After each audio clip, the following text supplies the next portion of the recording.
Sir inaugural कितना बजे करेंगे? सर इनॉग्रल कितना बजे करेंगे इसके बाद? तो अभी कितना टाइम? अच्छा थैंक यू, 1 आवर मतलब।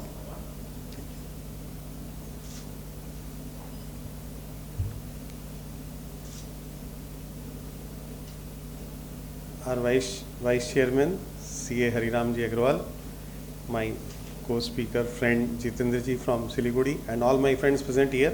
A very good morning to all of you. Friends, the program probably one of its kind, industry specific, nuts and bolts of real estate. Probably it is really one of its kind program EIRC has come up with. Especially focusing exclusively on real estate for 2 whole days. And in fact, when I just came, this is being the second day, Jitendra Ji told me that yesterday's response was so well that there is a public demand for 6 days program. 6 days program which is already rolled out by Committee for Members in Practice, probably together with Committee on Commercial Laws and Economic Advisory. I was one of the core members in that to devise or develop that program. So in fact, I already shared that with them, that there is a program of 6 days. So that is quite comprehensive. But nevertheless, this 2 days program is also very well conceived. I think mainly led by Jitendra Ji. So I compliment Jitendra Ji for devising this program, designing this program. And I am happy to see so many people, members in the audience to take part in this. I had some doubts whether an exclusively industry specific program for 2 days, how many people would be really interested. But I am really happy to see, of course, at this moment the attendance is not very encouraging, but the total number of attendance registrations is quite encouraging. So that is the positive part of it. Going forward, friends, you have already seen the kind of deliberations being made on the subject and various nitty-gritties involved into it. Today, although Hariram Ji said that mainly for GST, my mandate is mainly for GST, and I'll definitely discuss and restrict it to GST, but I will try to give some views or insights on how GST, income tax, RERA, accounting, Transfer of Property Act, on all these various laws are interplaying in respect of real estate. For that matter, in fact, any industry, if you look at, any issue when you look at, any legal issue when you look at, there would be various other laws which would be interplaying. So there is an interplay between various laws, but particularly when we talk about real estate, while examining any issue on real estate or working on real estate, you will find that there is absolute overlapping of, or interplaying, not overlapping, I would say, interplaying. Definitely you have to take care of various laws applicable, particularly income tax, GST together, accounting very important, legal documentation most important probably. Then you have other laws, RERA, which is definitely very relevant. So just 3 or 4 issues I have identified through the discussion, on which I would try to share some thoughts or inputs on how there is an interplay. Friends, first and foremost point, we all know this is very simple law in GST, that GST is applicable on supply of goods or services, or a combination of both. So either it has to be goods or it has to be a service. And section 7(2) most probably read together with schedule 3, it very specifically says that in respect of sale of land and sale of building, it will be treated neither as supply of goods nor a supply of service. So when there is a sale of land and or sale of building, it is neither a supply of goods nor a supply of service. So because it is an immovable property is within the state domain as per the constitution. It is exclusively a state's domain. So GST cannot be applicable. GST is a law for taxing giving concurrent powers to both center as well as state. So it is outside the ambit, GST is outside the ambit of sale of immovable property. To that extent it is very simple, very clear, undisputed. But the dispute arises when there are transactions in real estate. You know, various kinds of transactions in real estate are there. Just to take few examples, development right. When mostly you will find that the builders will not invest into the land, rather, and some traditional owners of land, some ancestral property, they will approach some builder, and the builder will say, okay, I will develop this property, and we will share the revenue, or constructed area as the case may be. So let's say 40-60, I am a builder, you are a landowner, you come with your offering your land, I say okay, I have all the expertise and resources, you are saying that I do not have either resources or expertise, but I have the land. So I think, and land is a significant part of the cost of real estate, we know. So I find that my investment for land is not, I can avoid that investment in land, and you are coming up, so to the extent of proportionate cost of land, I can share the revenue or area as the case may be, which may be let's say 40-60. So I say that okay, 1 lakh square feet बनेगा तो 40,000 square feet आपको मिलेगा और 60,000 square feet मेरे को मिलेगा. मैं अपना 60,000 स्क्वायर फीट बेचूंगा, आप अपना 40,000 बेच लो, या फिर जो भी रेवेन्यू आएगा उसका 40% आपका, 60% मेरा, इधर भी. So in this particular transaction, what happens, the landowner has a land, he is offering that land for the purpose of development of the project. The project will be undertaken by the developer, and the landowner, normally you will find in this part of the country, in our state particularly, you will find that mostly the agreements are typical in nature. The landowner would say, sir मेरे को और कोई responsibility नहीं चाहिए, मेरे को और कोई liability नहीं चाहिए, मैं तो बस land दे रहा हूँ, जो भी cost लगेगा आपका लगेगा, जो काम करना है, क्या क्लियरेंसेस चाहिए, परमिशंस चाहिए, मेरे को कोई आइडिया भी नहीं है और मेरा कोई रिस्पॉन्सिबिलिटी भी नहीं है, सब कुछ आपको करवाना है. और कहीं भी कोई भी वायलेशन होगा तो वो भी आप ही को देखना है, कोई भी इंसिडेंस होगा सब कुछ आपको संभालना है. मेरे को तो केवल मेरा शेयर चाहिए eight the end of the project, चाहे वो एरिया हो चाहे रेवेन्यू एज द केस में भी. तो ये बहुत क्लियर रहता है, यानी कि लैंड ओनर सेज कि मेरा और कोई रिस्पॉन्सिबिलिटी नहीं है, केवल लैंड मेरा है. और डेवलपर बोलता है ठीक है लैंड आपका है, प्रोजेक्ट मैं बनाऊंगा. और जब बायर्स को बेचेंगे तो बायर्स को जब बेचते हैं, when you buy any property as a buyer, what you get, you get the property along with the land. And normally when it is a, let's say it's a building having 100 flats and let's say all are of equal size, 1000 square feet, 1 lakh square feet का project बना, 1,000 square feet का एक flat है. तो when you buy one flat, that means you are getting 1% of the land. That is absolutely very simple, there is no two thoughts on this, it is a proportionate share of land you get. So since the land you are getting, that means land कहाँ से आ रहा है, कौन दे रहा है? The landowner is giving the land and it is coming to the ultimate buyer, whether it was out of the share of builder or out of the share of landowner, irrespective of that, the land is going to the buyer from the landowner, that is for sure. If that is for sure, so landowner क्या दे रहा है, वो बोलता है land मेरा है लेकिन और कुछ मैं नहीं देने वाला हूँ और मेरे को मेरा शेयर चाहिए. तो लैंडओनर जब अपने शेयर से बेच रहा है या डेवलपर भी अपने शेयर से बेच रहा है तो लैंड तो अल्टीमेटली जा ही रहा है. So when the developer is getting that development right from the landowner, is it a transfer of immovable property or it is only does it involve any kind of supply of service? Goods तो कुछ है ही नहीं, service भी कुछ involved है क्या? That is the moot question. Sorry? Yes, absolutely. Development का right मिल रहा है उसको, but is it any, मतलब आप normal language में सोचिए ना, आप legal language छोड़ दीजिए, कोई service दे रहा है क्या? Service का मतलब क्या होता है? Service means what?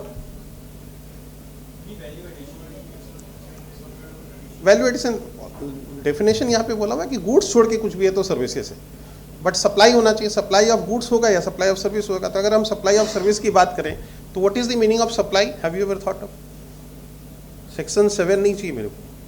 सेक्शन 7 का सप्लाई का डेफिनेशन 5 पेज का है. हाँ, 5 पेज के 8 पेज का है मोस्ट ऑफली. तो सप्लाई का मीनिंग क्या होता है? बहुत सिंपल मीनिंग है सप्लाई का, to make something available, whatever is required. You need something and make it available. You look at the dictionary meaning, Google करो आप, Chat GPT करो. Supply means to make something available which is required. You require something and I make it available. So यहाँ पे landowner क्या making available? What he is making available? Land. उसके अलावा और कुछ भी दे रहा है क्या? नहीं दे रहा है. तो there is no supply of service other than land. यहाँ पे लैंड ही है, और लैंड अगर है तो land is a movable property और इमूवेबल प्रॉपर्टी. तो there is no question of any service involve. But the law is, it has evolved and transpired in such a way, it is being interpreted in such a way that इसको लेके hell lot of controversies are developed. There are various advance rulings, high court, supreme court, service tax से लेके GST तक. Concept वही है. Service tax में भी ये टैक्सेबल नहीं होना चाहिए था, जीएसटी में भी नहीं होना चाहिए, लेकिन लिटिगेशन वहीं से शुरू हो गया सर्विस टैक्स से, और अभी भी इशू वही है whether it is a supply of immovable property और it involves any kind of service. दूसरा है leasehold right. There is a leasehold property, perpetual lease perpetuality जिसको हम लोग होते हैं, 100 साल 200 साल 300 साल 500 साल 900 ईयर्स का लीज होता है। सेक्टर 5 में नरेंद्र जी कितने साल का लीज होता है? I think hundreds of years, probably it is 900 years, so probably would know better, 100 years and renewable for another almost I think 900 years। तो उसमें से 20-30 साल 40 साल गए होंगे, तो दैट मीन्स 800 850 साल अभी भी बाकी है। तो इट इज़ लीज परपिचुइटी, हम पता नहीं कितने जनरेशन हमारे चले जाएंगे। तो इट इज़ लीज परपिचुइटी। तो लीज परपिचुइटी के ऊपर में when you are making payment of lease premium to avail that lease, whether it would be a transfer of immovable property or it involves any kind of service, that is the question। Tenancy right, tenancy right means when there is an open tenancy, the landlord cannot ask the tenant to vacate, it is almost a permanent right, and the tenant can even transfer his right in many cases, in many states, not in all, but in many states these are the laws, tenancy laws, which says that okay, tenant can transfer its leasehold right, its tenancy right। Lease assignment of leasehold right, again sector 5 में भी होता है, बहुत जगह होता है। I am lessee, there is a lessor, may be the government, not mostly government is the lessor, either the original lessor और may be the government is lesser, then there is a sublessor, and from that sublessor I am taking. So ultimately I am a lessee, someone is lesser. Now what I want to do is I want to exit from that property. So what I do, I transfer my leasehold right to somebody else. तो there is no leasing between me and the transferee. ये तो leasing का जो chain है वो laser से लेसी तक का है, लेकिन मैं उस चेन से निकलना चाहता हूँ। I transfer my right to somebody else, I am the transferor और assignor of my leasehold right, somebody else is the assignee और transferee of the leasehold right. So is it a supply of immovable property और it is a supply of any kind of service? These are the issues involve, various transactions, these are various transactions where this particular question comes up, whether there is at all any service involved or it is simply a transfer of immovable property. Friends, the legal jurisprudence so far mostly goes to say, to settle it, to clarify it, that it is all transactions in immovable property. You look at various applicable laws starting from Rent Control Tenancy Right Act or Rent Control Act or various other applicable laws, you will find that immovable property, let's say land, if you look at the definition of land, it says land includes rights arising out of land. So any rights arising out of land, that is also included in the definition of land. So when you have any right in the land and when you transfer your right in that land, that is also transfer of land. So that is also transfer of title, that is also transfer of immovable property. And if that be so, all these transactions cannot be charged to GST. But still there are disputes going on, you cannot rule out, you cannot be simply litigation free. So you have to take your decisions accordingly,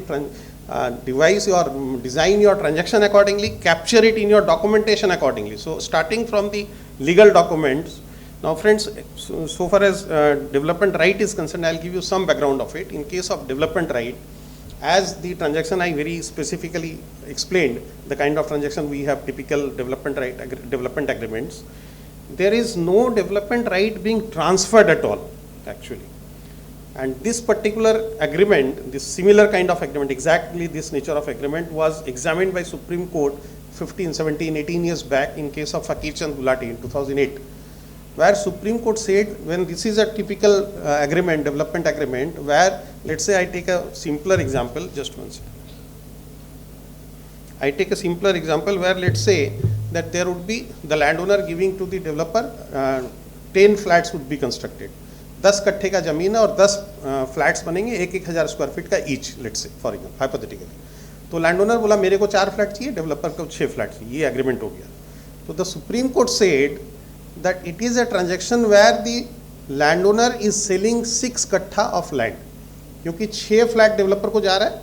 तो इसका meaning ये होता है कि 6 कट्ठा proportionate land, यानी कि 10 कट्ठा में से 6 कट्ठा लैंड वो डेवलपर को बेच रहा है, और उसके अगेंस्ट में डेवलपर लैंडओनर को 4 फ्लैट का कंस्ट्रक्शन सर्विस प्रोवाइड कर रहा है। That is the meaning of this agreement, this typical development agreement which Supreme Court examined and observed.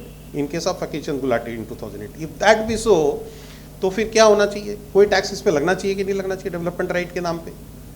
In 2012, when service tax was started getting collected from builders on construction service, there was a circular issued by the department, CBEC, Central Board of Excise and Customs, which specifically said, again explaining this similar kind of transaction, saying that the landowner is selling land which is not chargeable to tax, and the developer is providing construction service which will be chargeable to service tax. So CBEC followed Fakir Chand Gulati principle, absolutely. 2008 का Supreme court judgement, 2012 में department came out with service tax saying that Fakir Chand Gulati के line में कि भी land owner तो land बेच रहा है और कुछ कर नहीं रहा है तो उसके ऊपर कोई सर्विस टैक्स नहीं लगेगा.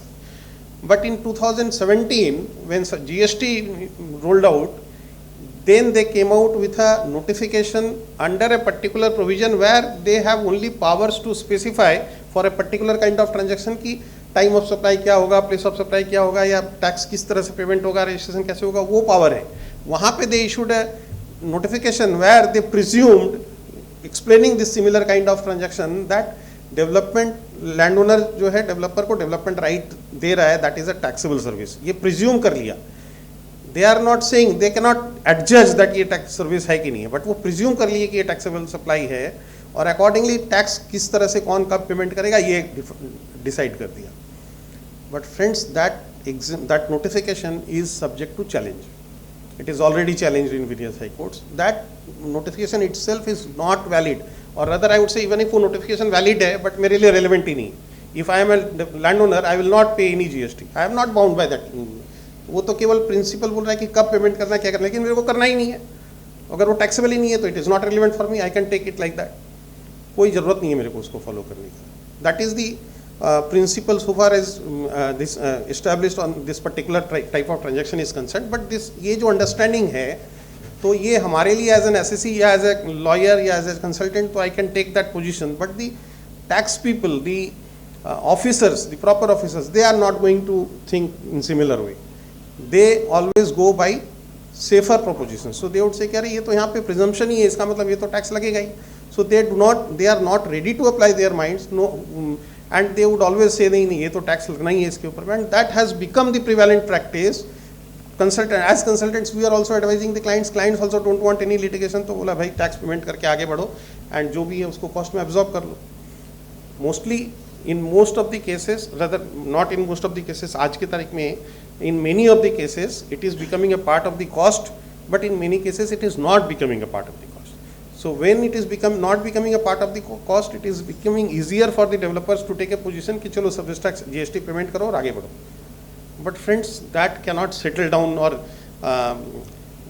that cannot establish the law. The practice is not the law.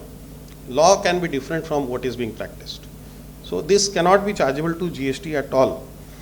In fact, there was another, and Prahita Construction, there was a Telangana High Court recent judgment on maybe 2 years back. Telangana High Court came out with a judgment in case of Prahita Construction, which is now presently pending before Supreme Court, where they said that this will be liable to GST. It was a GST case. High Court said that it is liable to GST. Why it is liable to GST? Because the High Court said, because that agreement, development agreement, it was specifically written, all these what I said, explained, typical development agreement, ये सारा clauses था, but at the same time they also wrote that this is not a sale of land. They said this is not a sale of land. ये agreement किसके बीच में है? Land owner end developer के बीच में. ये सारा बोला हुआ है कि मेरा लैंड है, आप डेवलप करोगे, 60-40 का रेशियो होगा, 40% मेरा होगा एज ए लैंड ओनर, 60% आपका होगा एज ए डेवलपर, और आप अपना माल बेचोगे, मैं अपना माल बेचूंगा. आप जब बेचोगे तो उसमें भी मैं साइन करूंगा as a confirming party. So I am bound to sign that. That means land transfer होगा. ये सारा कुछ बोला हुआ है. But then they also wrote that this is not a sale of land. Based on that particular line, that particular clause, the High Court of Telangana, they said that it is specifically saying that it is not a sale of land. So how can you treat it as a sale of land? Now friends, while giving this observation, Telangana High Court, they did neither consider Fakir Chand Gulati Supreme Court judgment, they nor considered CBEC circular issued earlier, where Central Board, that means Ministry of Finance, has already taken a position that it is a sale of land. So ignoring all these, because those were probably not argued at all, so they are not on record in that judgment, and they said that it is not a sale of land. But it is also a partial examination because sale of land by this, through this instrument, it is not a sale of land between the landowner and a developer. But developer जो ultimately अपने customer को बेचेगा उसको तो मेरे को देना है. तो is it not a sale of land? By finally when the buyer buys and I as a landowner transfer that landowner's right or on that land, give up that right. So is it not a sale of land? It is very much a sale of land. So probably that is not completely argued or completely examined. That matter is pending before Supreme Court. So I am not sure whether that is going to prevail.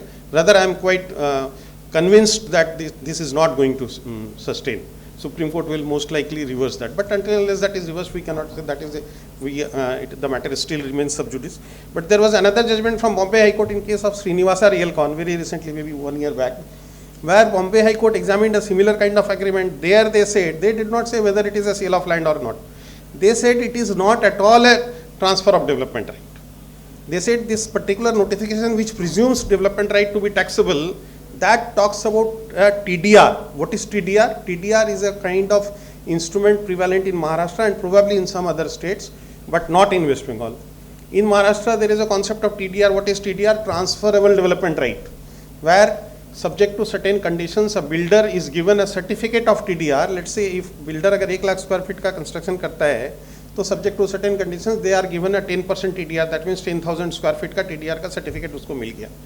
Which, because you know, most of you are, I am sure you will be aware that you cannot construct the number of square feet as per your wish. There is a restriction to that. आपका अगर मान लीजिए 10 कट्ठे का जमीन है, तो आप कितना स्क्वायर फीट बना सकते हो? उसका एक लिमिटेशन है. FAR का कैलकुलेशन होता है, हर एक एरिया, हर एक रोड, उसके ऊपर में वैरी करके डिपेंडिंग अपॉन द म्यूनिसिपैलिटी और म्यूनिसिपल कॉर्पोरेशन आपका वो लिमिटेशन कि लेट्स से कि 2.5. तो अगर आपका 10 कट्ठा मतलब 7,000 स्क्वायर फीट का लैंड है तो आप 10,000 स्क्वायर फीट तक का कंस्ट्रक्शन कर सकते हो इस तरह से.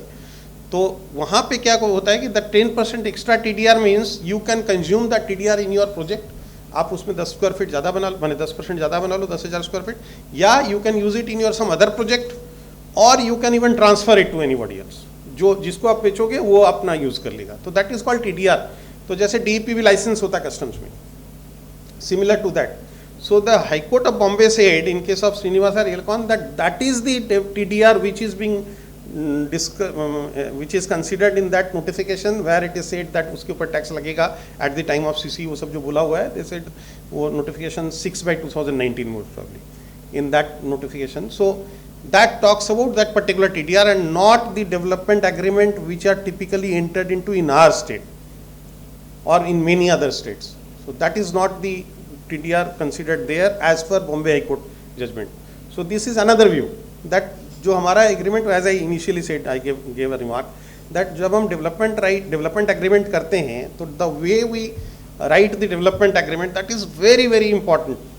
उसको हम क्या लिख रहे हैं, वहाँ पे मेरे को ये क्या लिखने का जरूरत है कि it is not a sale of land. ये अगर लिखना भी है तो it is not a sale of land at this stage between the landowner and the developer. Make it clear. Correct. Right. That's right. That is why Jitendra ji, as I said कि अब income tax, तो income tax वाला बोल रहा है कि भी income tax में ऐसा मत लिखो तो इनकम टैक्स लग जाएगा, और वो या ऐसे लिखो तो इनकम टैक्स से बच जाएंगे, और वो लिखे तो यहाँ फंस गए GST में, और कुछ नहीं किए तो ट्रांसफर ऑफ प्रॉपर्टी एक्ट में फंस गए कि उसमें स्टैम्प ड्यूटी देना पड़ेगा. तो you have to take care of, see that is why I said that real estate is such a industry. यहाँ पे इनकम टैक्स का भी इतना सिग्निफिकेंट इम्पैक्ट है, GST का भी सिग्निफिकेंट इम्पैक्ट है, रेरा तो सबसे डेडली है, जो कि आज तक मेरे को ऐसा लगता है कि हमारे स्टेट में तो बहुत कम अवेयरनेस है. But even overall also probably some of you might have seen, supreme court has observe that RERA law is not being implemented properly. बोलता है अगर नहीं आप इम्प्लीमेंट कर सकते तो हटा दो. ये सुप्रीम कोर्ट का ऑब्जर्वेशन है एकदम 2 महीना पहले का, कि अगर आप इम्प्लीमेंट नहीं कर सकते हो, गवर्नमेंट को बोल रहे हैं तो हटा दो इसको, रेरा का जरूरत क्या है.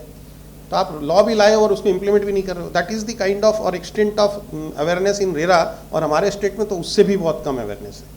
But it is very deadly law, जहाँ पे प्रोजेक्ट का पूरा प्रोजेक्ट कॉस्ट का 10% तक पेनल्टी हो सकता है अंडर 1 क्लॉज. सिमिलरली 2-3 क्लॉज में लग गया तो 20-30% भी हो सकता है. तो फॉर वायलेशंस तो आपको रेरा भी ध्यान रखना है, इनकम टैक्स भी ध्यान रखना है, GST भी ध्यान रखना है. अकाउंटिंग भी उसी तरह से करना है आपका. Your financial statement, how do you represent it in your financial statement, that is also very important. If that is not going in line with that position which you have taken in RERA or income tax or GST or in, Transfer of Property Act, so that would be again land you in trouble. So you have to take care of that, friends. That is why I said that this particular development right का ये जो aspect, major aspect यहाँ पे यही है कि whether it is a transfer of immovable property or not, whether there is a transfer of title or not. So transfer of title means largely यहाँ पे I'll come to another judgment. Transfer of or rather lease premium. There was a Calcutta High Court judgment in 2011 in case of Ernest Towers, following Supreme Court judgment in case of Panbadi. A very interesting judgment. In case of lease, it was in the context of income tax. किसी ने एक land lease में लिया, 1000 करोड़ का lease premium था. The income tax department said that you are liable to deduct TDS which you have not deducted, so they imposed penalty etc. कि TDS 1000 crore का transaction था, बोले इसके ऊपर TDS आपने नहीं जमा किया, वो भी जमा करिए, उसका इंटरेस्ट दीजिए, penalty. That matter came up before High Court, Calcutta High Court. Calcutta High Court, there it was argued, relying on Panbadi judgment, they said that sir, this is a lease premium and income tax TDS 194I probably, that is applicable in respect of in respect of rent, that is consideration paid for use of land. The term used there is consideration paid for use of land. So they said that this lease premium is not for use of land. The department said it is an advance rent. The SSC said it is not an advance, it is not a rent at all. There is a difference between lease premium and lease rent, they argued, relying Panbadi Supreme Court judgment case. They said that there is a, you have to differentiate between lease premium and lease rent. Supreme Court had said that lease premium is a price which you pay to acquire the leasehold right, whereas the lease rent which you pay, that is you pay the consideration to use the land. So there is a difference. Examining the Transfer of Property Act again. Transfer of Property Act provision section 53 capital A together with section 103 and 4 or 102 and 3 most probably, they said that there is a difference between lease premium and lease rent. So lease premium, they said it is a consideration paid to acquire the leasehold right. So again, leasehold right means right on the land.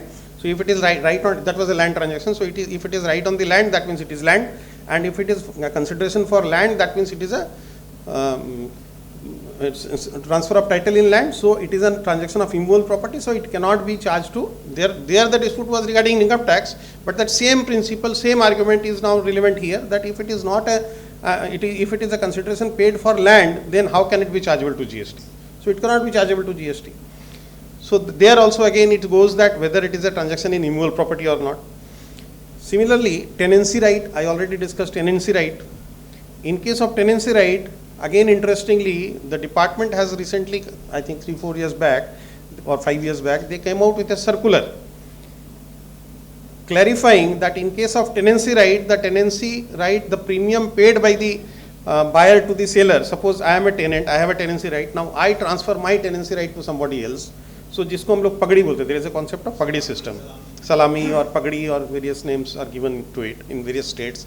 So that amount which I am charging, on that it was clarified that it would be chargeable to GST. Why it would be chargeable to GST? So there also they said that it is a tenancy right being transferred. There is no question of transfer of title in land, or there is no question of transfer of immovable property. But again, going by this principle, as I said in various judgments, that when the right in the property itself is getting transferred, so similar to the Supreme Court, this Calcutta High Court judgment following Supreme Court judgment in case of Panbadi and Ernest Tower, as I said, that if it is right to acquire, it is a premium paid or amount paid or consideration paid to acquire the right. So again, it is not for use of the property. That means it is not rent. And if it is not rent, so that means it is a capital payment.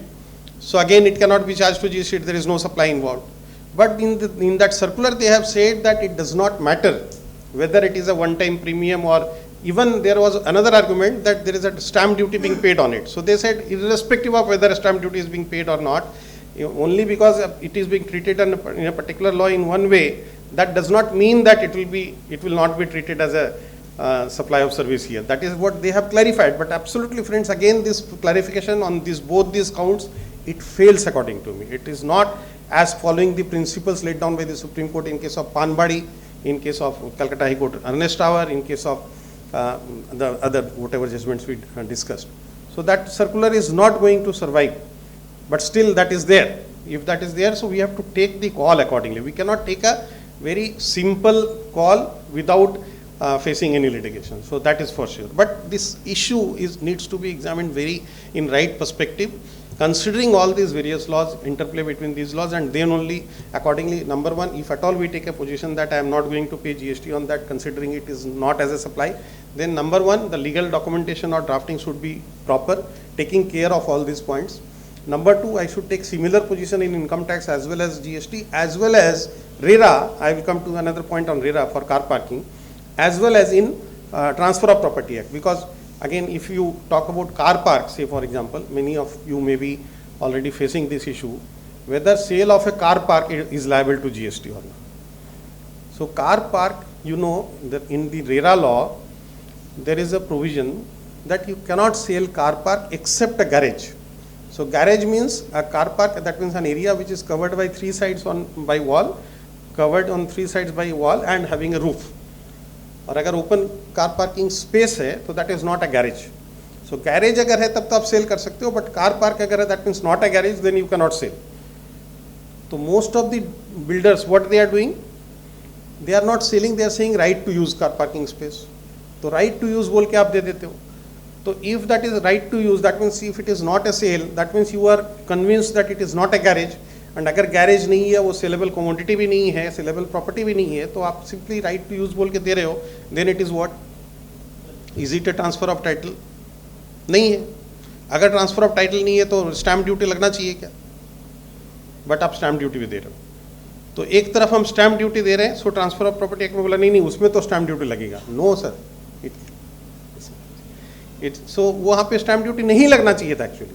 लेकिन आपको लग रहा है कि नहीं वो तो settled है, अभी तक कोई डिस्प्यूट में नहीं आया, तो मेरे को क्यों उसमें जाना है, उस एक्साइटमेंट में, तो स्टैम्प ड्यूटी तो दे दो. But as soon as you pay stamp duty on that, that means you are taking dual position on respect of the same transaction. तो वहाँ पे तो आप उसको ट्रांसफर मान रहे हो, और यहाँ पे आप बोल रहे हो कि भी ट्रांसफर ऑफ प्रॉपर्टी नहीं है, तो ये एक पोजीशन आएगा. बट अदरवाइज अगर वो रेरा में सेल हुई नहीं, तो रेरा को भी अगर आपको कंप्लाई करना है, तो रेरा में आप बोल रहा है आई एम नॉट सेलिंग. तो if you are not selling, that means what you are giving, तो राइट टू यूज़ दे रहे हो उसको.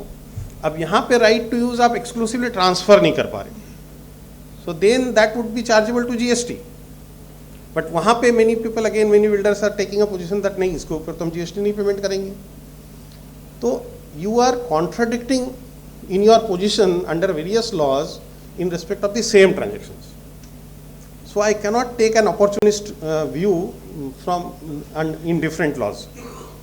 So I have to take a unified position accordingly. मेरा ड्राफ्टिंग भी वैसा ही होना चाहिए, मेरा रिपोर्टिंग भी वैसा ही होना चाहिए, और मेरा ट्रीटमेंट भी डिफरेंट लॉज में उसी तरह से होना चाहिए.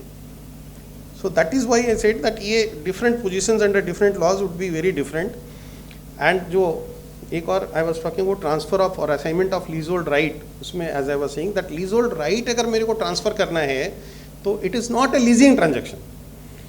What ever rights I have, see what is the difference between a leasehold property and a freehold property? If someone can tell me.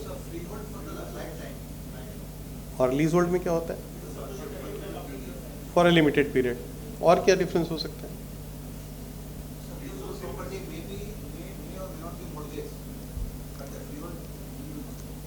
Actually lease hold property में भी mortgage का right होता है. हाँ, you are absolutely right, point आपने सही लिया है कि भी मॉर्गेज का एक डिफरेंस है. Free hold property, lease hold में भी आप जब लॉन्ग टर्म लीज होता है ना, लीज परपेचुइटी, आप शॉर्ट टर्म लीज जो होता है ना 2 साल 4 साल 5 साल के लिए, वहाँ पे आपको नहीं मिलता. But when it is a lease perpetuity तो आपको मॉर्गेज का राइट मिलता है, आपको अल्टरेशन का राइट मिलता है, रिपेयर्स का, रिनोवेशन का राइट्स मिलता है. तो ऑल दीज राइट्स, डिप्रिशिएशन आप क्लेम कर सकते हो. 2 साल 4 साल वाले में आप डिप्रिशिएशन नहीं क्लेम कर सकते. तो these are various. That means freehold property में जितना राइट्स है, लीज होल्ड प्रॉपर्टी में आपको सारा राइट्स नहीं मिलता है. फ्री होल्ड प्रॉपर्टी में अगर आपके पास 10 राइट्स मिलता है तो 10 तरह का राइट होता है, तो 10 का 10 मिलता है. तो लीज होल्ड राइट में 10 में से 8 राइट्स मिलता है, 2 राइट नहीं मिलता है. करेक्ट. नंबर्स में अगर हम हाइपोथेटिकली बात करें, तो that is called subordinate rights. तो सबऑर्डिनेट्स राइट्स हो सकता है लीजोल्ड, लेकिन क्या हो रहा है, when I am a leasehold lessee, when I transfer my right to somebody else, तो मैं क्या उसके बाद shall I continue to be the lessee? No, I will assign my right, I will exit from that chain. तो जो laser है, मान लीजिए लेसर ए है, उसका सब लेसर बी है और मैं लेसी हूँ, तो अब चेन क्या बनेगा, लेसर सब लेसर, और फाइनल लेसी में अरुण अग्रवाल की जगह नया लेसी आ जाएगा। So I am exiting from that chain. So whatever rights I have, 10 में से 8 था, वो 8 का 8 राइट मैंने किसी और को ट्रांसफर कर दिया। सो अब मेरे को, यानी कि अगर 100 साल का लीज है, तो 100 साल के बाद उसको कौन रिस्टोर करेगा? जो मेरा ट्रांसफरी है और असाइनी है, जिसको मैं दे रहा हूँ, क्योंकि वो लेसर के कंफर्मेशन के बगैर तो ये ट्रांसफर भी नहीं हो सकता है। तो दे हैव एग्रीड कि ठीक है, अरुण अग्रवाल की जगह now they will recognise the new assessee, new lessee और न्यू असाइनी। सो वही रेस्टोर करेगा वहाँ पे। तो मैं I exit from that chain. Since I exit from that chain, तो that means whatever rights I had and rights to immovable property, so that I transferred. So again that is what? Transfer of title in immovable property. Please try to understand all these transactions which I am discussing. These are various kinds or various species of transfer of immovable property under the Transfer of Property Act. Transfer of Property Act अगर आप follow करोगे तो that talks about transfer. Now transfer could be in various modes. 8 different modes are specifically covered in the Transfer of Property Act. 8 species of transfer. So these are various species of this transfer. So all these are transfer of immovable property. तो सब में basic argument same है कि since it is a transfer of immovable property, तो इसके ऊपर GST नहीं लग सकता है। But again nevertheless, so this was an issue where department said that आपको जीएसटी पेमेंट करना पड़ेगा। That party went to up to Bombay high court and Bombay high court said that no, it is not liable to GST. But similar transactions in many cases we are already paying GST. So the position which we are taking may not be a legally examined proposition, but we are taking from a commercial point of view कि चलो इसको cost पकड़ के चलो आप मेरे को litigation में नहीं जाना है, या मेरा कॉस्ट नहीं बन रहा है इधर वे कि भी चलो मैं अगर दे भी रहा हूँ तो सामने वाला को उसका इनपुट मिल रहा है. In some cases it is available, in some cases it is not, तो चलो मेरे को आगे बढ़ना है. But that is not settling और setting aside the dispute. Dispute वहीं का वहीं है. So I need to take that position accordingly. So similarly, as I was talking about car park में भी we have to take a comprehensive view कि whether it would be at all treated as a transfer of property. अगर transfer of property है तो GST नहीं लगेगा, transfer of property नहीं है तो GST लगेगा, and accordingly we take a call.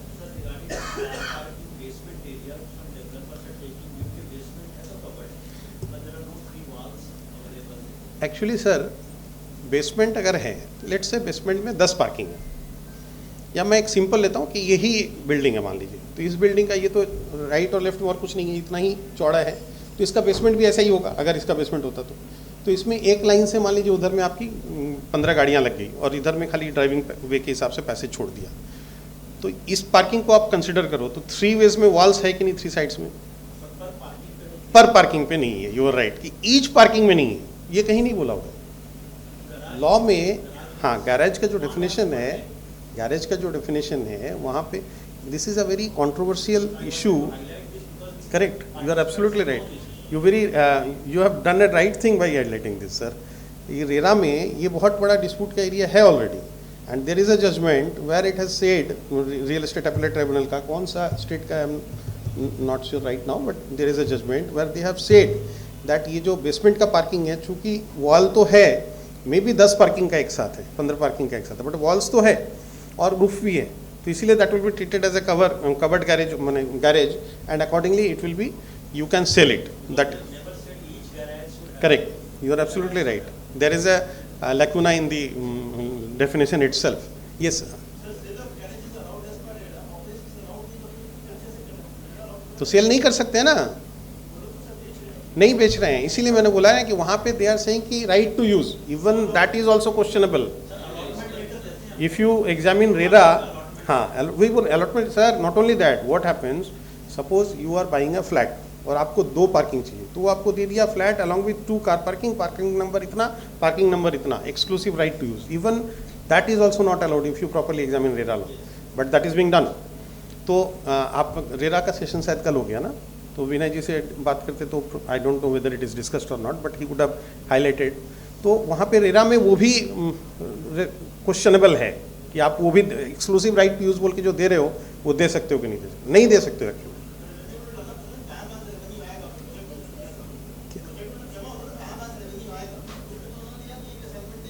Correct. सी अभी क्या है ना, बॉक्स प्राइस का कॉन्सेप्ट चलता जाता है।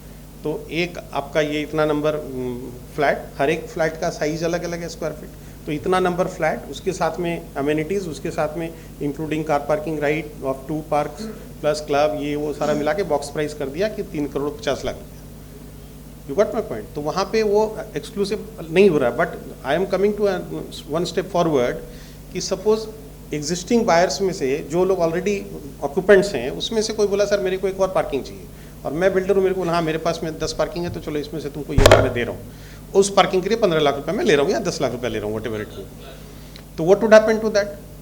इवन वहाँ पे भी आप एक तरफ तो स्टैम्प ड्यूटी पे दे रहे हो और दूसरी तरफ यहाँ पे बोल रहे हो सर्विस टैक्स या जीएसटी नहीं देंगे। एक्चुअली तो वो सेल नहीं हो रहा है। तो सेल चूंकि रेरा में भी नहीं कर सकते, तो सेल नहीं हो रहा है अगर वो उस तरह का पार्किंग है तो सेल नहीं हो रहा है। बट तो इन दैट केस मेरे को तो सिंपली 18% जीएसटी देना चाहिए। करेक्ट, कोई अबेटमेंट नहीं मिलेगा पूरा, क्योंकि अबेटमेंट तो जब सेल होगा, तब सेल होगा तो जहाँ पे प्रोपोर्शनेट टाइटल प्रोपोर्शनेट लैंड भी जाएगा, इसीलिए 1/3 का डिडक्शन है, तो इस केस में अबेटमेंट भी नहीं मिलेगा। तो that is the issue, that is why I am saying कि ये बहुत इंपॉर्टेंट इशू है ये कार पार्किंग का। एक point sir I would like to discuss, that is time है ना। एक point, another point I would like to discuss is on ITC on construction. Many of you are already aware of the judgment of Supreme Court, recent judgment in case of Safari Retreat and the following developments. If some of you, if any of you are not aware of the complete developments, if I am constructing a building, suppose मैं एक building बना रहा हूँ, आप जब बोलते हो तो थोड़ा हाथ रेस करके बोलोगे तो मैं कनेक्ट कर पाऊंगा कि कौन बोल रहा है। सफारी इलेक्ट्रिकल नहीं है, सफारी रिट्रीट है। सपोज आप अगर एक बिल्डिंग बना रहे हो, आप एक company, there is a company, वो प्राइवेट लिमिटेड कंपनी, मैन्युफैक्चरिंग है या ट्रेडिंग है, whatever it may be, उसका सारा एक्टिविटीज़ टैक्सेबल है, और वो अगर अपना एक ऑफिस बिल्डिंग बना रहा है, तो बिल्डिंग कंस्ट्रक्शन करने के लिए जो भी कॉस्ट लगा, लेट्स से कि 2 करोड़ रुपये कंस्ट्रक्शन कॉस्ट लगा, उसमें 18×36 लाख रुपये जीएसटी लगा टोटल मिला के। तो weather it is eligible for input और नॉट? क्यों, वाई नो? मित्तल जी बोल रहे हैं यस, लेकिन कोई नो क्यों बोल रहे हैं? नहीं, कोई नो बोला, क्यों नो बोला? ब्लॉक क्रेडिट सेक्शन 17(5) में ब्लॉक किया गया। That means law specifically says, पहले तो बोला कि भाई 16(1) आप पढ़ो, बोलता है कि अगर आप आउटवर्ड सप्लाई के लिए कोई भी इनवर्ड सप्लाई ले रहे हो तो इट इज एलिजिबल। उसके बाद में 16(2) ऑनवर्ड्स बोला इसमें ये कंडीशन है, इसमें ये कंडीशन है, इसमें ये कंडीशन है, कम से कम 30 कंडीशन लगा दिया। और 30 कंडीशन लगाने के बाद भी अगर आप सारे 30 के 30 कंडीशन फुलफिल कर लोगे, फिर भी आपको आईटीसी मिलेगा कि नहीं, गारंटी नहीं। फिर भी डिपार्टमेंट कुछ 31 हुआ आर्गुमेंट लेके आ जाएगा कि ये आपका नहीं मिलेगा। 17(5) जो आप बोल रहे हो, सेक्शन 17(5) में करीब 18 आइटम्स है, जिसमें बोल दिया कि इर्रेस्पेक्टिव ऑफ दिस 16(1) का जो ये है, फिर बाकी सारा कंडीशंस, इर्रेस्पेक्टिव ऑफ दैट आपको हम इस आइटम का क्रेडिट नहीं देंगे। उसमें क्या बोला? नंबर 1 क्लब, अगर आप कोई क्लब का पेमेंट कर रहे हो तो उसका हम आपको क्रेडिट नहीं देंगे। तो आपको और कोई आर्गुमेंट ही नहीं रहा, लॉ में स्पेसिफिकली बोल दिया। लेजिस्लेटर्स आर सुप्रीम, जो लेजिस्लेटर्स हमारे बैठ के डिस्कशन करके डिसीजन लेते हैं, लॉ को पास करते हैं, लॉ को बनाते हैं, दे आर सुप्रीम। तो उन्होंने बोल दिया इसका क्रेडिट नहीं देंगे। पर प्रॉब्लम, सवाल ये है, मैं थोड़ा सा बैकग्राउंड में जाना चाहता हूँ कि क्यों नहीं देंगे क्रेडिट इसका। उसके बाद में आता हूँ उसके इम्प्लीकेशंस में, बट क्रेडिट क्यों नहीं देंगे पहले इसमें आते हैं थोड़ा। तो मॉडवेट क्रेडिट स्कीम हमारे यहाँ पे 1986 में लगा था for first time. CENVAT, central excise case में, सेंट्रल एक्साइज में मॉडवेट का स्कीम आया था। MODVAT is what? MODVAT, CENVAT, VAT, GST, ये सारे एक ही है सर। एक ही क्या है, कैसे एक ही है? Value added tax. Value added tax means what? Sale के ऊपर में हम टैक्स देंगे, तो ऑलरेडी परचेज में तो टैक्स दे के लाए हैं। मान लीजिए मैं 100 रुपये में माल खरीद रहा हूँ और 120 रुपये में बेच रहा हूँ, 10% रेट ऑफ टैक्स है, तो 100 रुपये में 10% 10 रुपया दे के आया। अब 120 में बेच रहा हूँ, फिर 12 रुपया देंगे, तो 120 रुपये के ऊपर में टोटल कितना टैक्स हो गया? 12 और 10 22। फिर मान लीजिए वो किसी और को बेच रहा है, फिर वो टैक्स देगा। तो आप एक चीज़ सोचिए, जो मैं शर्ट पहन रहा हूँ, मैं यहाँ पे खरीद रहा हूँ, कलकत्ता में एक दुकान में जाके मैंने खरीदा 2000 रुपये में, पर सोचिए इसका जो वैल्यू चेन कहाँ से स्टार्ट हुआ। राजस्थान में मान लीजिए कॉटन पैदा हुआ, वो कॉटन 800 रुपये में बेचा गुजरात वाले को, गुजरात उसको यार्न बनाया, बना के बेचा महाराष्ट्र वाले को 1000 रुपये में, उसने यार्न से फैब्रिक बना के बिहार वाले को बेचा 1400 रुपये में, बिहार वाले ने उसको शर्ट बना के बंगाल वाले को बेचा 1800 रुपये में, और बंगाल वाला उसके ऊपर 200 रुपये अपना प्रॉफिट जोड़ के मेरे को बेच रहा 2000 में। तो राजस्थान से गुजरात, गुजरात से महाराष्ट्र, महाराष्ट्र से बिहार, बिहार से बंगाल, 4 बार क्रॉस किया borders. Every time you are paying tax on that. तो इसका मतलब क्या हुआ, कैस्केडिंग इफेक्ट इसको बोलते हैं कि सेम कंपोनेंट के ऊपर में बार बार टैक्स पेमेंट कर रहे हो और टैक्स के ऊपर में फिर टैक्स पेमेंट कर रहे हो, तो वैल्यू के अलावा आप टैक्स के ऊपर भी टैक्स पेमेंट करते हो। This is called cascading effect. इसको हटाना इज द ऑब्जेक्टिव कि ये नहीं होना चाहिए। तो ट्रांसपेरेंट इकोनॉमी होना चाहिए। तो मान लीजिए ये जो 2000 का शर्ट मैंने खरीदा, अगर 10% टैक्स है मान लेते हैं हर स्टेज में, तो मैं पेमेंट, मेरे को इन्वॉइस कितने का मिल रहा है, 2000 प्लस 10% टैक्स 200 रुपया। तो मेरे को दिख रहा है 200 रुपया टैक्स, इसके ऊपर एक्चुअल टैक्स कितना है, 400-500 रुपया टैक्स है, जो यहाँ पे मेरे को दिख नहीं रहा है। तो it is not transparent, transparency नहीं है टैक्स सिस्टम में, इसीलिए मेरे को नहीं दिख रहा था। इसको ट्रांसपेरेंसी लाने के लिए, कैस्केडिंग इफेक्ट को हटाने के लिए, फ्री फ्लो ऑफ क्रेडिट को लाने के लिए ये सारे सिस्टम बनाए गए थे। तो मॉडरेट क्रेडिट सेंट्रल एक्साइज में लाया था, वो केवल गुड्स के लिए था, मैन्युफैक्चरर्स के लिए था, ट्रेडिंग में नहीं था, सर्विसेज का कोई इंपैक्ट नहीं था वहाँ पे। उसमें भी केवल raw material, packing material, consumables के ऊपर में क्रेडिट मिलता था, कैपिटल गुड्स पे नहीं मिलता था। 94 में कैपिटल गुड्स का भी क्रेडिट अलाउ किया, करेक्ट। आप अगर एक manufacturing cost, standard cost sheet अगर देखोगे तो manufacturing cost, administrative cost, selling and distribution cost, उसके बाद में तो मैन्युफैक्चरिंग 3 ही पार्ट एक बार पकड़ते हैं। तो मैन्युफैक्चरिंग कॉस्ट से रिलेटेड जो कॉस्ट था उसमें भी direct material, direct labour, factory overhead, तो डायरेक्ट मटेरियल के ऊपर में जितना टैक्स लग के आ रहा था सेंट्रल एक्साइज का, उसका क्रेडिट मिलता था। कैपिटल गुड्स का डिप्रिसिएशन फॉर्म में आप क्लेम करते थे, लेकिन उसका क्रेडिट नहीं मिलता था। 94 में उसको भी अलाउ किया। फिर उसके बाद सर्विस टैक्स आ गया, सर्विस टैक्स का क्रेडिट नहीं मिलता था, डायरेक्ट लेबर और फैक्ट्री ओवरहेड्स वगैरह में क्रेडिट नहीं मिलता था। 2002, 3, 4 में 3 साल में धीरे धीरे करके उसको भी अलाउ किया, करेक्ट। लेकिन गुड्स का रीसेल के केस में क्रेडिट नहीं मिलता था। वैट आया 2005 में, वहाँ से आपको वो भी मिलने लगा। और फाइनली जीएसटी में क्या किया, सारे को एक साथ आपने कर दिया। तो यानी कि आपको हर चीज़ का क्रेडिट मिलना चाहिए, जो भी आप चाहे गुड्स सप्लाई कर रहे हो या सर्विसेज सप्लाई कर रहे हो, आपका कॉस्ट में गुड्स है या सर्विसेज है, जहाँ पे जो टैक्स लग रहा है उसका क्रेडिट मिलना चाहिए। यही तो कॉन्सेप्ट था। तो जीएसटी में अल्टीमेटली वही हुआ। बट फिर भी 17(5) में कुछ आइटम्स को ब्लॉक करके ही रख दिया। तो जिसमें मान लीजिए मोटर कार है, तो आपको मोटर कार यूज़ हो रहा है आपके बिजनेस में, लेकिन आपको उसका क्रेडिट नहीं देंगे। हम और आप क्या करते हैं, प्रोफेशनल सर्विस प्रोवाइड करते हैं। तो हमारा मान लीजिए अगर लेट्स से कि 1 करोड़ का अगर मेरा रेवेन्यू है, तो उसमें 2-3 लाख रुपए, 4 लाख रुपए तो मेरा मोटर कार का खर्चा है, रनिंग एक्सपेंसेस, रनिंग कॉस्ट है, प्लस मान लीजिए गाड़ी का अपना कॉस्ट है। तो गाड़ी के बगैर हम अपना प्रोफेशनल सर्विसेज कैसे प्रोवाइड करेंगे? Is it not an integral part of my providing the service supply? लेकिन उसका हम क्रेडिट नहीं देंगे। तो ये बेसिक कॉन्सेप्ट के से हट के है। बट चूंकि लेजिस्लेटर ने लगाया रेस्ट्रिक्शन, तो आपको मानना पड़ेगा। कोर्ट, सुप्रीम कोर्ट सेट के लेजिस्लेटर अगर कोई रेस्ट्रिक्शन लगाता है तो दैट इज सुप्रीम, उसके ऊपर में कुछ बोलने का नहीं। बट अगेन 2004 में इंडिया फैक्ट्री के केस में सुप्रीम कोर्ट में केस आया सेंट्रल एक्साइज में, वेर ये जो कंस्ट्रक्शन एक्टिविटी था, कंस्ट्रक्शन में जितना सीमेंट, स्टील वगैरह लगा, उसका सेंट्रल एक्साइज का क्रेडिट डिपार्टमेंट बोला नहीं देंगे, it will not be allowed. Why it will not be allowed? Because they said that you are constructing a building, and a building is an immovable property, and an immovable property is not chargeable to central excise. If it is not chargeable to central excise, then how can you get the credit of that? That was the issue. But Supreme Court in case of India Factory said that no, it will be allowed. Why it will be allowed? Because they said that central excise में जो MODVAT का scheme था, वहाँ पे जो inputs का definition था, that said it was very wide to say that any goods which are used in or in relation to manufacture, whether directly or indirectly, तो in or in relation to manufacture, तो आप अगर central excise का मान लीजिए factory चला रहे हैं, मैन्युफैक्चरिंग कर रहे हैं, तो वहाँ पे डिफरेंट गोडाउन्स बना रहे हैं, या लेबोरेटरी बिल्डिंग बना रहे हैं, या आपका ऑफिस बिल्डिंग भी बना रहे हैं, शेड बना रहे हैं, तो ये जितना भी है, these are all constructions in और in relation to manufacture, whether directly और इनडायरेक्टली। तो this all should be eligible for CENVAT credit, input MODVAT credit. ये 2004 का सुप्रीम कोर्ट का जजमेंट था। So we continued claiming that credit. Probably Sujoy would remember some old experience कि वहाँ पे we claimed credit of construction related credit, जहाँ पे the building was being used for leasing और रेंटिंग।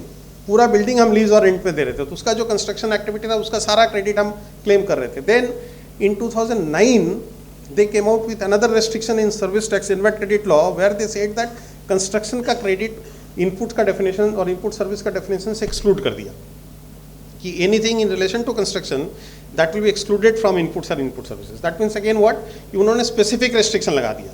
तो जब स्पेसिफिक रेस्ट्रिक्शन लगा दिया तो आपको नहीं मिल सकता है. तो again the argument which was given कि भी चूंकि आप इमूवेबल प्रॉपर्टी बना रहे हो which is not liable to tax, तो उसके ऊपर में क्रेडिट नहीं देंगे. But the basic concept remains what supreme court said कि डायरेक्टली और इनडायरेक्टली. अब अगर आप जीएसटी में अगेन वही सेम रेस्ट्रिक्शन रख दिया, 17(5) में रख दिया, बट रखना चाहिए था कि is it desirable. 16(1), you look at 16(1), which is the basic framework of the GST law. 16(1) says any inward supply which is used in relation to business. Supply का definition है any supply in relation to business in the course of furtherance of business. और inward supply 16(1) में बोलता है any inward supply which is used in the course of furtherance of business.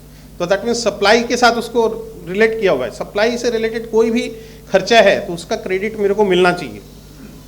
अगर ये इतना wide है तो फिर 16(2) से लेके 3(4) होते हुए 17(5) में आके उसको क्यों ब्लॉक करने का जरूरत था? The intention is not very clear. Let me be very candid on my part at my level and with very specific affirmation I say this, the intention is not very clear. There is no logic, no reason why this credit should not be given. आप अगर एक mall बना रहे हो, mall बना के आप पूरा भाड़े में लगा रहे हो, तो can you provide that mall on rent and earn that renting income on which you are charging GST if you did not construct that building? तो कंस्ट्रक्शन से रिलेटेड जो खर्चा है उसका क्रेडिट मेरे को क्यों नहीं देंगे? वाई आप you are bringing this argument that building is not chargeable. Building per se is not chargeable, but building जब हम रेंट पे दे रहे हैं उसके ऊपर में तो हम कर रहे हैं. तो that so it is correct. Same with all this kind of construction cost. So that means it is entering into the direct supply. तो जो डायरेक्ट सप्लाई में जा रहा है तो उससे रिलेटेड जितना कॉस्ट है उसका मेरे को क्रेडिट मिलना चाहिए. बट 17(5) में स्पेसिफिकली ब्लॉक कर दिया. So that matter, in case of safari retreat, they said that no, this is exclusively used for construction and renting. Orissa का ही है, विनोद जी का ही केस है. तो they said that मेरे को इनपुट टैक्स क्रेडिट मिलना चाहिए. Orissa high court examine and they said yes, credit मिलना चाहिए.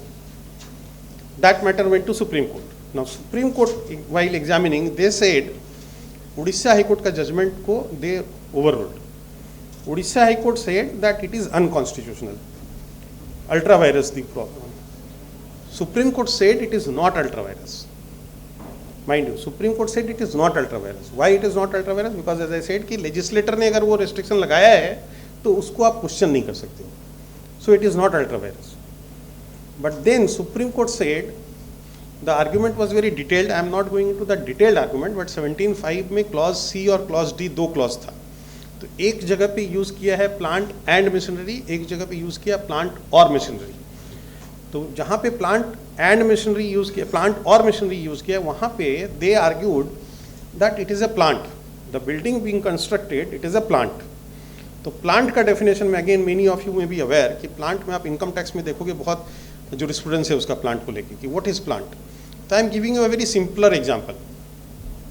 एक सीमेंट फैक्ट्री अगर आपने देखा है तो सीमेंट फैक्ट्री में सीमेंट जब बनता है, रॉ मटेरियल फीड होता है, सीमेंट बन के फिर finally finish product of cement loose में वो जाके ऊपर में एक टैंक होता है जिसको साइलो बोलते हैं. तो साइलो में जाके पूरा स्टोर होता है और वहाँ से फिर पैकिंग होता है. आजकल तो सब कुछ ऑटोमेटिक होता है. तो वो साइलो में जहाँ स्टोरेज होता है और वहाँ से फिर सीमेंट नीचे में आके पैकेजिंग मटेरियल में बोरा में पैकिंग होके फिर वो लोडिंग भी हो जाता है, सब ऑटोमेटिक. तो ये जो साइलो है, that silo is normally if you look at it is a very huge heavy civil construction, heavy construction होता है. वो सीमेंट स्टील ये वो दे के पूरा बहुत हेवीली बनता है. तो वो जो पूरा सिविल स्ट्रक्चर है उसको लेके कि whether it is a plant और नॉट. तो Supreme court said that yes it is a plant. And since it is because वो प्लांट नॉट नेसेसरली कि वो लोहा से ही बनेगा, सीमेंट नहीं यूज होगा. सीमेंट यूज होते ही प्लांट ऐसा नहीं है. That is a correct. Movable भी होना जरूरी नहीं है, वो इमूवेबल है but it is a very much entering into the manufacturing process. तो इसीलिए वो प्लांट है. तो similar kind of argument came in safari retreat. There they said, supreme court said, arguing analysing various precedents, they said कि plant का definition बहुत wide है. तो एक बिल्डिंग प्लांट भी हो सकता है, even if it is a civil construction building, civil structure, but still it can be a plant. तो if it can be a plant, तो then they said that ये eligible है for input. लेकिन supreme court बोला कि ये इस case में प्लांट है कि नहीं उस केस में क्या था, दे वर कंस्ट्रक्टिंग वेयर हाउसेस, तो वेयर हाउसेस वो प्लांट है कि नहीं, या किसी केस में मॉल है वो प्लांट है कि नहीं, या आपका होटल का बिल्डिंग है तो वो प्लांट है कि नहीं, या एक सिनेमा हॉल थिएटर है उसका बिल्डिंग है तो वो प्लांट है कि नहीं। तो सुप्रीम कोर्ट सेड वो प्लांट है कि नहीं ये डिसाइड करने के लिए आपको फंक्शनैलिटी टेस्ट यूज अप्लाई करना पड़ेगा। And applying functionality test you look at whether it qualifies as a plant और not, but if it qualifies as a plant then it is eligible. तो Supreme Court did not decide that particular case, but they laid down the principle and they sent it back to the high court saying कि आप you apply functionality test and then you decide accordingly। and बहुत से सब matters के लिए बोला भी सब High Court respectively will examine whether ये फंक्शनलिटी टेस्ट सेटिस्फाई करता है कि नहीं, यानी कि whether it qualifies as a plant और not. So that question remains कि वेदर इट इज प्लांट और नॉट। बट वहाँ पे they refer to some earlier judgements जहाँ पे सिनेमा हॉल मतलब थिएटर का जो बिल्डिंग है, it was decided that it is not A plant. जबकि सिनेमा हॉल का बिल्डिंग कैसा होता है, वहाँ पे जो पूरा स्ट्रक्चर होता है, एक तरफ जो पर्दा होगा, दूसरी तरफ जो गैलरी होगा, और वो सारा स्ट्रक्चर वो एक स्पेशलाइज स्ट्रक्चर होता है, वो सिनेमा हॉल के लिए ही। दूसरा आपका सीए का ऑफिस वहाँ बन नहीं सकता, एक कॉर्पोरेट ऑफिस वहाँ बन नहीं सकता है। तो that is directly entering into the supply. जो सिनेमा हॉल का एग्जीबिशन है सिनेमा का, वो दैट इज अ सप्लाई, तो उसमें डायरेक्टली वो बिल्डिंग एंटर कर रहा है। So that is participating in that supply. So it should be actually a plant, but which was earlier decided not to be a plant. Similarly, hotel building, that is also specially made for a hotel business, but that is also considered in another judgment that it is not a plant. So this is a very cumbersome issue, very controversial issue to decide, to apply the functionality test and conclude whether it is a plant or not. ये supreme Court का जजमेंट था। उसके बाद में what the department did, they amended the GST law, section 17(5),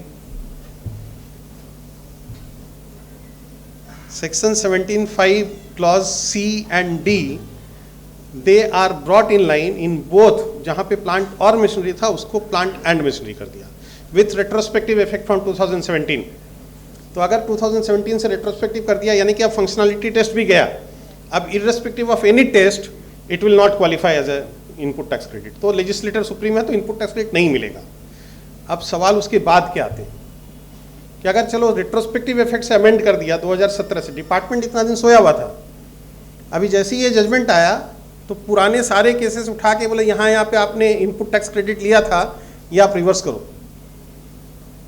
can you do that? Are you liable to pay that? I have already claimed that credit in 2017, 18, 19, 20, 21, 22, और आज supreme Court का judgement है, उसके बेसिस पे department is raising a fresh demand. You can not do that sir. Why you can not do? Number one, there is a time restriction of 3 years।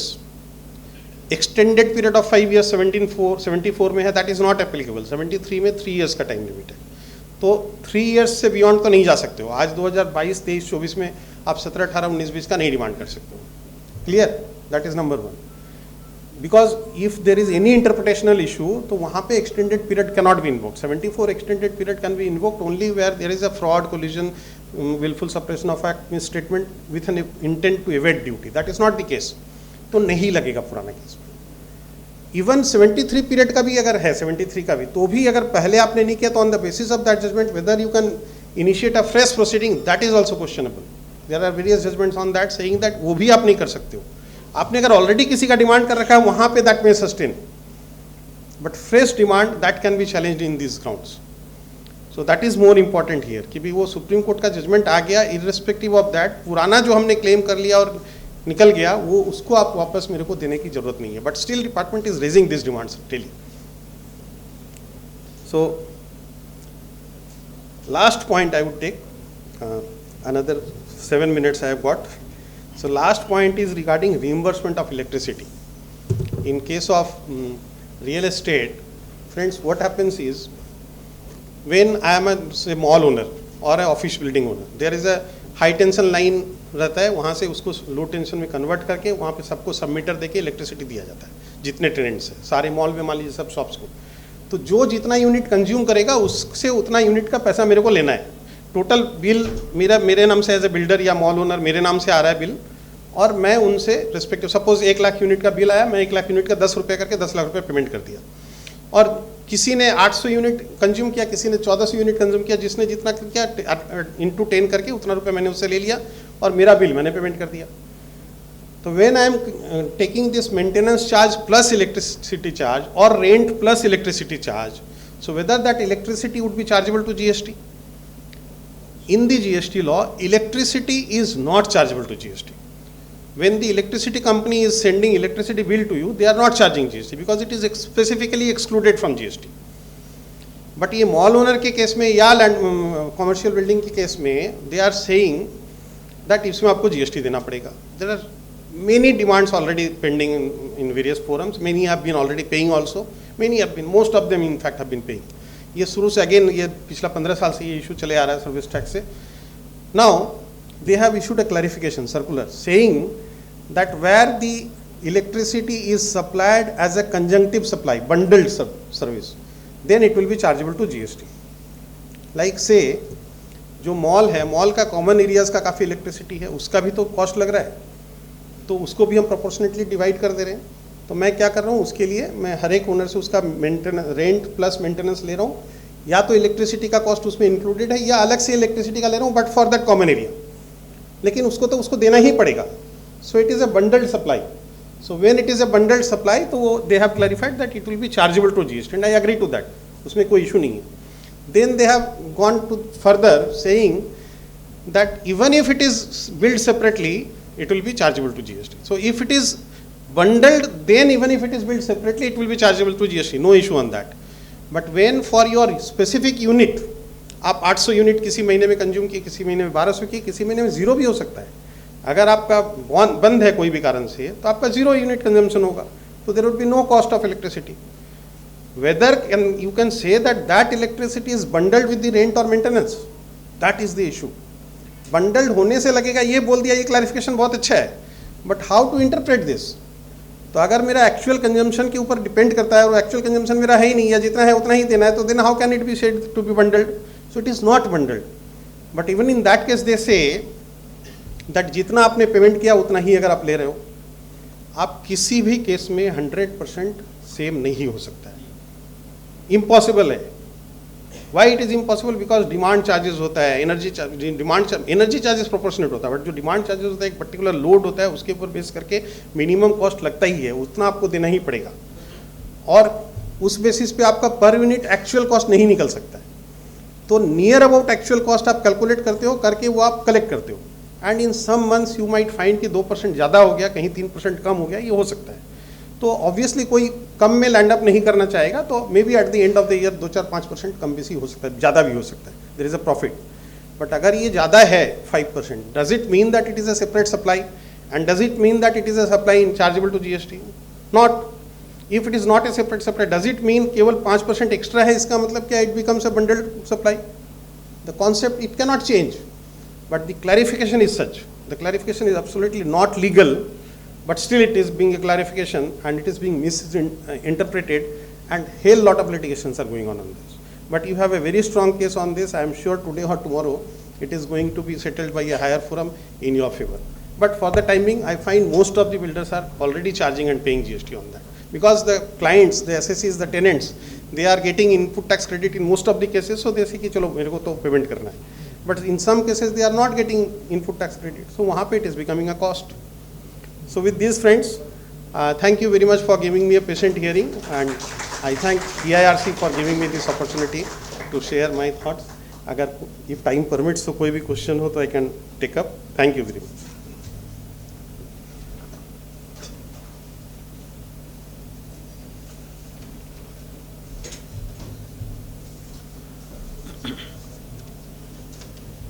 Thank you, Arun Bhaiya, for the nice deliberation on the GST related to real estate, and what are the nitty-gritty and different aspect threadbare analysis of all those topics he has made. That has certainly cleared different doubts in our mind, but still it may create some disputes and in our mind, query in our mind. So if you do have any query, 1 or 2 questions can be taken right now. Otherwise, we will proceed further. So thank you. There is no query as such. So explicitly he has explained all the things. Thank you. Big round of applause, Arun Bhaiya sir. अपने जो event related जो real estate में event मान लीजिए fund को complete हो गया, तो we have to issue the action first, वो टैक्स इनवर्स अगर हम जीएसटी और ट्रेड में दिखाते हैं तो उसका इंफेक्शन 26 सीएस है एआईएच में वो एज ए टैक्सेबल सप्लाई के रूप में वहाँ दिखाता है, जबकि हमारा वो रजिस्ट्री तो उस साल हुआ नहीं, रजिस्ट्री 2 साल 3 साल के बाद होता है। उसको रिकंसिलेशन अपने इनकम टैक्स में कैसे बताएंगे, क्योंकि इनकम टैक्स में तो वो एडवांस हिस्ट्री बोल के करंट लायबिलिटी में आ रहा है। रियल एस्टेट में ये रिकंसिलेशन का इशू हमेशा रहता है, but let it be part of reconciliation बना के रखो, you need to explain that, उसमें और कोई बात नहीं। बट अगर आपने पोजीशन दे दिया है तभी तो आप इनवॉइस बना रहे हैं, पोजीशन नहीं दी है तो फिर इनवॉइस क्यों बना रहे हैं? नहीं, रिइंबर्समेंट नहीं सर, हम एडवांस इश्यू कर रहे हैं कस्टमर से, हाँ। ठीक है ना। टैक्स इनवॉइस का कोई इशू करना पड़ेगा ना। फर्स्ट तो हमारा इवेंट रिलेटेड है, जो हमारा एग्रीमेंट ऑफ सेल जो बनाया है वो इवेंट रिलेटेड है कि फर्स्ट फ्लोर कंस्ट्रक्शन होगा वो माइलस्टोन बेसिस आप बोलते हैं, माइलस्टोन बेसिस। अच्छा माइलस्टोन, नॉट इवेंट। मतलब मैं सोचा आप बैंक्वेट की बात कर रहे हैं। सी माइलस्टोन में क्या है, यू आर रियल एस्टेट में तो ये कॉन्सेप्ट ही माइलस्टोन का है, जो जीएसटी लॉ में बोला हुआ है, when there is a continuous supply of service, वो कंस्ट्रक्शन। हेलो, हाँ हेलो। रियल एस्टेट में जो जीएसटी में स्पेसिफिकली कंटिन्यूअस सप्लाई के केस में बोला हुआ है, it will be as per terms of agreement, जैसे जैसे माइलस्टोन बेस्ड आपका पेमेंट ड्यू होगा, it will be treated as a separate supply. तो सपोज 10 माइलस्टोन है, 10% करके डिमांड करेंगे, यानी कि every 10% is an independent supply, it is considered. तो अकॉर्डिंगली आप जीएसटी के लिए वो सप्लाई हो गया, बट इनकम टैक्स में या अकाउंटिंग में तो वो अभी सेल हुआ नहीं है, तो दैट इज एडवांस ओनली, तो वो एडवांस में ही रहेगा। तो एडवांस आपका, in fact there are many cases जहाँ पे जीएसटी डिपार्टमेंट, मैं आपको एक बात बोलता हूँ, जीएसटी डिपार्टमेंट में जो ऑफिसर्स डील कर रहे हैं, जो उनको एग्जामिन कर रहे हैं और करके आपका ऑडिट कर रहे हैं या इन्वेस्टिगेशन कर रहे हैं और करके डिमांड वगैरह करते हैं, they have very limited understanding of accounting and income tax. और वो केवल देखते हैं कि अरे आपका बैलेंस शीट में एडवांस दिख रहा है और यहाँ पे जीएसटी का पेमेंट हुआ कि नहीं। आपका मान लीजिए सपोज फर्स्ट ईयर में 10% के हिसाब से 10 करोड़ का 1 करोड़ एडवांस है, नेक्स्ट ईयर में तो वो 2 करोड़ होने वाला है, उसके बाद साल में 4 करोड़ होने वाला है। आई हैव सीन डिमांड्स जहाँ पे 1 करोड़ 2 करोड़ 4 करोड़ हर साल में डिमांड कर दिया, नॉट अंडरस्टैंडिंग दैट ये तो क्यूमुलेटिव एडवांस है, and this advance is what converts into supply in GST. तो ये उनका अंडरस्टैंडिंग का लिमिटेशन के वजह से बहुत कैओस हो रहा है डिपार्टमेंट में, एकदम कैओस हो रहा है, अननेसेसरी इनफ्रक्चुअस डिमांड्स हो रहे हैं। बट नॉनदलेस अपने पास में तो जो एकदम मोस्ट ट्रांसपेरेंट सिस्टम है और आपको वही करना ही पड़ेगा, दैट इज कि आपको रिकंसिलेशन बनाना पड़ेगा। तो आप जब रिकंसिलेशन बनाते हो, देयर आर केसेस कि आप रिकंसिलेशन बना के उसको थक जाओगे, उसको एक्सप्लेन कर दो, वो उसका लेवल ऑफ अंडरस्टैंडिंग ही नहीं है उसको समझने का, तो वो बोलेगा नहीं आमी तो बुझते पाच्छी ना। अरे आप बुझते पाच्छी ना, इसका मतलब थोड़ी डिमांड होता है, डिमांड तो एज पर लॉ होगा। सर आई हैव एक्सपीरियंस भी जहाँ पे ट्राइब्यूनल में भी मेनी ए टाइम्स ट्राइब्यूनल उठसे sir we don't understand accounting, तो we rely on you as a lawyer और एज ए काउंसिल। तो आपका बहुत वैल्यू है एज ए चार्टर्ड अकाउंटेंट भी, आप जो सर्टिफाई करते हो उसका भी बहुत वैल्यू है कि आप वो रिकंसिलेशन बना के you get it certified by the auditor preferably, if not by any other chartered accountant, that carries weight. आप जब हायर फोरम में जाते हो तो वो सीए जब सर्टिफाई कर देगा कि इस तरह से ये एडवांसेस था जो कि रिटर्न के साथ में रिकंसाइल कर रहा है, और फाइनली ये क्यूमुलेटिव एडवांस का फिगर है जो बैलेंस शीट में आ रहा है, और फाइनली ये 4th ईयर में जाके पीएल में आ रहा है, वो रिकंसिलेशन अगर आप बना के देते हो तो that serves your purpose. It does, there is nothing remained unexplained, but the only thing is unfortunately initial stages में लिटिगेशन होते हैं। So,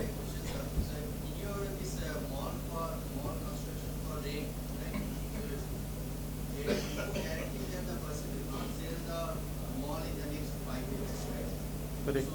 On that basis, the department cannot say, cannot determine whether if that person is constructing the mall for rent and I should consider it a plant or facility or a fixed asset, because there is no guarantee, it's not a factory.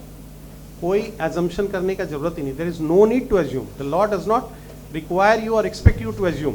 आपका जो facts on record है उसी basis पे अगर आप mall बना रहे हो to give it on rent and if eligible for input tax credit subject to the discussion which I had regarding considering the Safari Retreat case, अगर हम उसको असाइड कर देते हैं तो suppose if I feel that input tax credit should be allowed and I am claiming that credit, so on the assumption that tomorrow it may be sold, it cannot be denied.